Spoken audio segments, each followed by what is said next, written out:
تو مسجد میں جو حصول خیر و برکت کے لیے ماحول میسر ہوتا ہے اور جو دعا کرنے کا نورانی اور پاکیزہ ماحول مسجد میں میسر ہوتا ہے وہ کسی اور جگہ میسر نہیں ہو سکتا. اس لیے فرمایا گیا وَنْعَقِدُوا فِي الْمَسَاجِدِ. نعرہ تکبیر، نعرہ رسالت، نعرہ حیدری، نعرہ تحقیق، جشن عید میلاد النبی. کہ نکاح مسجد کے اندر منعقد کرو، معنی یہ ہے کہ وہ پاکیزہ ماحول جو مسجد میں دعا کے لیے آدمی کو حاصل ہوتا ہے وہ کسی اور جگہ حاصل نہیں ہوتا. عام طور پر شادی حالوں میں دیکھا ہے، پارکوں میں نکاح پڑھنے جاتے ہیں، دیکھتے ہیں نہ تو کوئی خطبہ سنتا ہے نہ کوئی دعا مانگتا ہے، لوگ ہوٹنگ کرتے ہیں، باتیں کرتے ہیں، خطبہ پڑھنا دشوار ہو جاتا ہے. لہذا وہ ماحول جو نکاح کے لیے مطلوب ہے وہ مسجد کے علاوہ کسی اور جگہ حاصل نہیں ہو سکتا. اس لیے خیر اور برکت کا حاصل کرنے کا ذریعہ مسجدیں ہیں. اس لیے فرمایا وَنْعَقِدُوا فِي الْمَسَاجِدِ. اب یہ خطبہ نکاح کی وضاحت تھی جو آیات اور احادیث پڑھی گئی. اس پر یہ بات اب یاد رکھیے کہ شادی کا تعلق اور نکاح کا تعلق قرآن و حدیث کی روشنی میں اور دین کے آئینے میں جب ہم دیکھتے ہیں تو ہمارے سامنے رسول اللہ صلی اللہ علیہ وسلم کا مبارک طریقہ ہے کہ حضور نے شادیاں کیسے فرمائیں اور اپنی بیٹیوں کو جب رخصت کیا تو حضور نے کیسے رخصت فرمایا، ان کے نکاح کیے تو کیسے کیے. یہ صرف دل کو سمجھانے والی بات ہے. اگر آدمی تھوڑا سا اپنے پاؤں پر زور ڈالے تو کچھ نہیں ہوتا. اگر آپ دین کی روشنی میں شادی کریں گے تو آپ کو کوئی اغوا کر کے نہیں لے جائے گا، بلکہ اس سے آپ کو برکت ہو گئی.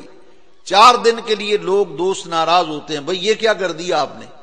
نکاح مسجد میں کرنا یہ بھی بڑا مشکل ہو جاتا ہے گھر والوں کے لیے.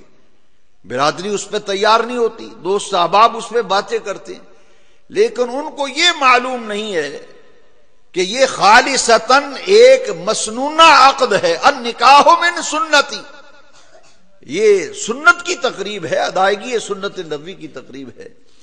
تو اس کے اندر جب خرافات آئیں گی تو برکتیں جو ہیں وہ اٹھنا شروع ہو جائیں گی، برکتیں زائل ہونا شروع ہو جائیں گی. لہذا یہ بات یاد رکھیے کہ حضور نبی کریم علیہ الصلوۃ والسلام نے اپنی بیٹی کا جب نکاح کیا تھا حضرت سیدہ عالم خاتون جنت رضی اللہ عنہ کا، تو آپ نے نکاح مسجد میں پڑھایا اور سیدنا علی کرم اللہ تعالی وجہ الکریم سے عقد ہوا زہرا سلام اللہ علیہ کا، اور ولیمے کی جو تقریب تھی وہ بھی مسجد کے اندر منعقد کی گئی. وہ ماحول جو مطلوب و مقصود ہے وہ تو سنت کا معاملہ ہے، ادائیگی یہ سنت نبوی ہے. النکاح من سنتی، اور سب کام ہی خلاف سنت کیے جائیں تو پھر برکت کیسے ہوگی. اور اس بارے میں ایک اور بڑی اہم بات ہے کہ بارات کا جو لمبا چوڑا سلسلہ ہم کرتے ہیں اس کی بھی دین کے اندر کوئی گنجائش نہیں ہے. اگر یہ بات کہتے ہوئے لوگ ڈرتے ہیں، لیکن میں بڑی جرأت سے یہ بات کہنا چاہتا ہوں، کسی کو اچھی لگے یا بری لگے. علماء بھی اس پر خاموش رہتے ہیں، بات نہیں کرتے، کیونکہ نمازی گلے کو آئیں گے. میں کھل کر یہ بات کہنا چاہتا ہوں کہ اسلام کے اندر یہ جو ہم باراتیں لے کے جاتے ہیں نا، بہت لمبی چوڑی باراتیں اور سینکڑوں افراد جا رہے ہیں، گویا کہ ایک آدمی اپنی بیٹی کو گھر سے رخصت کر رہا ہے اور ہم 400-500 آدمی لے کے اس کے گھر پہ دھاوا جا کے بول دیتے ہیں. اسلام کے اندر اس کی کوئی گنجائش نہیں ہے، قطعاً کوئی گنجائش نہیں. بلکہ میں اور بات کھل کے کروں تو جو بارات ہمارے ہاں رائج ہے اس کا تو سرے سے اسلام کے اندر کوئی تصور ہی نہیں ہے. یہ ہے کہ گھر کے 40-50 افراد لے جاؤ، زیادہ جتنے بھی لے جانے ہیں اس میں اس بات کا لحاظ رکھا جائے کہ ایک آدمی جو ہے اس گھر سے بیٹی اپنا جگر کا ٹکڑا تمہیں دے رہا ہے تو اس کے لیے ایک آسان راستہ شریعت نے رکھا ہے، وہ ہے دعوت ولیمہ. دعوت ولیمہ کیوں رکھی گئی؟ اپنے گھر میں بلاؤ، 500 آدمی بلاؤ، 1000 بلا لو، جتنے کی گنجائش ہے تمہیں. دوست احباب ہیں تو ان کو ولیمے پہ بلاؤ، اپنے گھر ان کو کھانا کھلاؤ. جیسے کہ نکاح کرنا سنت ہے ایسے ولیمہ بھی سنت ہے. ولیمہ مسنون ہے، سنت ہے. نکاح کی تقریب بھی سنت ہے جی، اور ولیمہ بھی مسنون ہے. اور ولیمہ ہوتا ہے دلہن کے گھر آنے پر اللہ تبارک و تعالیٰ کی بارگاہ میں شکرانے کے لیے دعوت کی جا رہی. اب اس کے اندر بھی ایک عجیب بات شروع ہو گئی کہ لوگ بارات سے پہلے ہی ولیمہ کر لیتے ہیں. دلہن ابھی گھر میں نہیں آتی، لوگ پہلے ولیمہ کر لیتے ہیں. حالانکہ ولیمہ مسنون سنت ہے ولیمہ، اور وہ یہ ہے کہ دلہن کے گھر آنے پر دراصل اللہ تبارک و تعالیٰ کی بارگاہ میں شکرانے کے لیے دوست احباب کو جمع کیا ہے کہ بیٹے کا گھر بسا ہے، بیٹی آئی ہے گھر میں، اللہ کا شکر ادا کرتے ہیں. تو یہ ان کا تعلق براہ راست سنت نبوی سے ہے. لہذا اس بات کا لحاظ اور خیال ہر کسی کو رکھنا چاہیے. باقی لوگ کہتے ہیں کہ معاشرے میں ناک نہیں رہتی، لیکن حضور سے بڑھ کر کس کی عزت ہے؟ کیا آج کا کوئی مسلمان کہتا ہے جی میری ناک کٹتی، اگر ایسا نہ کروں تو میں نے پوچھا کہ پھر بتاؤ کہ حضور کی عزت زیادہ ہے یا آپ کی عزت زیادہ ہے؟ تو رحمت کائنات ہیں، خدا کے نائب عطم ہیں، خدا کی بادشاہی کے بادشاہ ہیں، شہنشاہ ہیں. ان کا جو معاملہ تھا بیٹی کی رخصت، آج کتنے لوگ ہیں جن کے گھروں میں بیٹیاں بیٹھی ہیں، مگر وہ بیچارے جہیز کی ایسی عجیب ایک گلے میں توق ڈال دیا گیا ہے کہ اس کی وجہ سے بیٹیوں کو گھر سے اٹھانا مشکل ہو گیا ہے. اگر اسلام اور دین پر عمل کیا جائے، دین اسلام پر عمل کیا جائے، دین کی روشنی میں شادی اور کی تقریبات کی جائیں، تو بالکل معمولی خرچے سے آدمی جو ہے اپنی بیٹی کو گھر سے اٹھا سکتا ہے. حضور سید عالم صلی اللہ علیہ وسلم نے بیٹی کو رخصت کیا تو ضرورت کا سامان تھا. اس میں سادہ پلنگ تھا نقش و نگار والا، پانی کا مشکیزہ تھا، تقیہ تھا، چکی تھی. اس زمانے کی جو ضرورت تھی، ضروریات زندگی، وہ حضور نے مہیا فرمائی. اور جب بیٹی کو رخصت کیا تو سید عالم صلی اللہ علیہ وسلم نے باقاعدہ نصیحت فرمائی. دین کے معاملے میں ہر شخص جب اپنی بیٹی کی شادی کرے تو اس کو چاہیے کہ اس کی تعلیم و تربیت کا بھی اعتبار کرے. یہ کوئی کمال نہیں ہے کہ شادی کر دی، جہیز دے کے رخصت کر دیا، بلکہ اس کی اس قدر اہمیت ہے کہ حضور نے ارشاد فرمایا رخصتی کے وقت سیدہ خاتون جنت سے کہ میرے خاندان میں جو اعلیٰ ترین فرد تھا نسب کے لحاظ سے وہ علی ہے جس کے ساتھ میں تیرا عقد کیا ہے.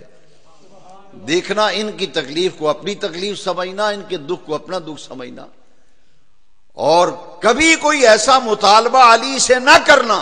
یہ حدیث شریف میں موجود ہے. فرمایا کہ ایسا مطالبہ اور خواہش علی المرتضیٰ سے نہ کرنا رضی اللہ تعالیٰ عنہ کہ وہ اپنی جیب تنگ ہونے کے باعث تمہارا مطالبہ پورا نہ کر سکے. ایسی خواہشات ان سے نہ کہنا. اور یہ احادیث سے ثابت ہے، محدثین کا طریقہ تھا.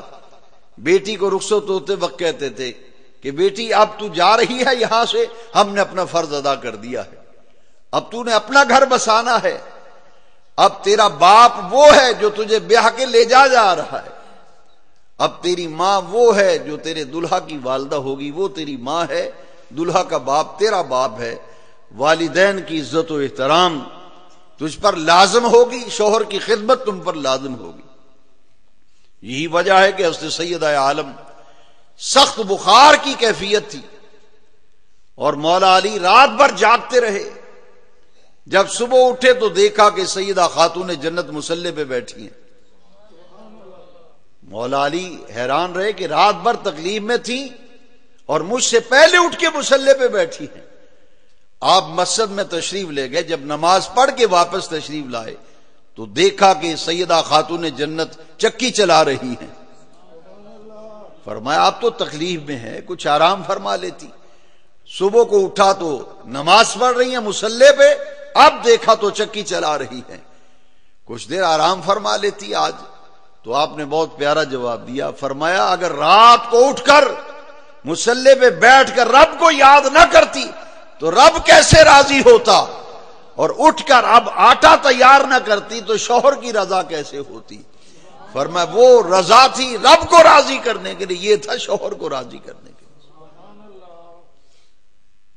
اسی شادی کی تقریبات کے ضمن میں یہ بات پیش نظر رکھنی چاہیے، جیسے نکاح کے خطبے کے اندر یہ باتیں آ چکی ہیں لیکن ان کی قدر تفصیل میں عرض کرنا چاہتا ہوں۔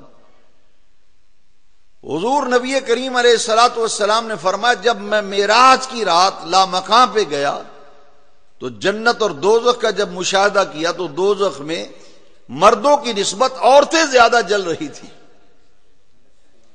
صحابہ کرام نے پوچھا حضور اس کی وجہ کیا ہے؟ یہ وجہ نہیں تھی کہ وہ نماز نہیں پڑھتی تھی یا زیادہ عبادت گزار نہیں تھی، وجہ بیان جو سرکار نے فرمائی۔ حضور یہ کیا وجہ ہے کہ مردوں کی نسبت عورتیں زیادہ دیکھی آپ نے؟ فرمایا اپنی خامند کی ناشکری کرنے کی وجہ سے، خامند کی ناشکری کرنے کی وجہ سے اللہ تبارک و تعالی نے ان کو یہ سزا دی ہے۔ یہاں حضور کی یہ حدیث ہماری ہر دینی بہن کو، بیٹی کو سونے کے پانی سے لکھ کر ہر وقت اپنی نظر میں یہ حدیث رکھنی چاہیے۔ نبی کریم علیہ الصلوۃ والسلام نے فرمایا اللہ تبارک و تعالیٰ کے سوا کسی کو سجدہ جائز ہوتا تو حضور ارشاد فرماتے ہیں ہر بیوی کو حکم ہوتا کہ اپنے خامد کو سجدہ کیا کرے۔ اس قدر مقام ہے شوہر کا، تو نبی کریم صلی اللہ علیہ وسلم کے ارشادات سے غفلت اور سستی کا یہ نتیجہ ہے کہ آج ہم بگاڑ کا شکار ہیں، ہماری تقریبات خرافات کے اندر ہیں، پیسہ برباد کیا جاتا ہے ایسی تقریبات پر جس کا دنیا میں تو گھاٹا خسارہ ہے ہی ہے لیکن آخرت میں بھی اس کا نقصان ہے۔ ہر وہ عمل جس کے اندر خیر ہو، جس کے اندر برکت ہو، وہ پہلو ہمیں اپنانا چاہیے، کیونکہ یہ ہے النکاح من سنتی، یہ حضور کی سنت ہے۔ جو نکاح ہے یہ کوئی عام تقریب نہیں ہے۔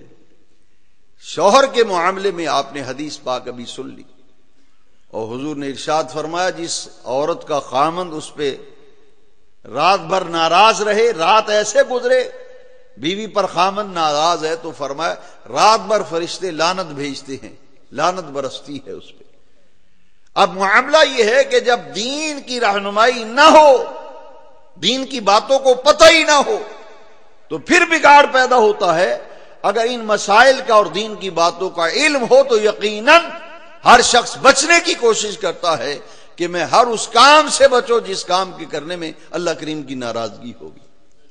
اس لیے شادی کی تقریبات کتنے اچھے طریقے سے گزری صحابہ کی، صحابیات کی، اور اس میں یہ نہیں ہے کہ حضور سید عالم صلی اللہ تعالی وسلم نے دیکھا کہ کچھ بچیاں خوشی سے حضور کے میلاد شریف کے موقع پر دف بجا کر حضور کی قصیدہ خوانی کر رہی تھی، تو کسی نے روکنے کی کوشش کی تو حضور نے فرمایا آج خوشی کا دن ہے، ان کو خوشی کرنے دو۔